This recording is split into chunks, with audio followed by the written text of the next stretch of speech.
哎，老板，给我那桌来只整只的烤乳猪。走了，小伙。对了，你那猪嘴里加苹果吗？啊？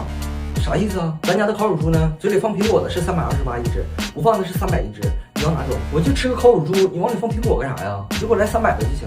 行，但是猪嘴里要是不加苹果的话，我还是建议你别边烤边吃了。哎呦我天哪，你这地方吃个饭咋这么多说道呢？主要是我怕你看到烤一半的猪，你没食欲啊。行了行了，别磨叽了，就不加苹果，边烤边吃，赶紧给我上吧。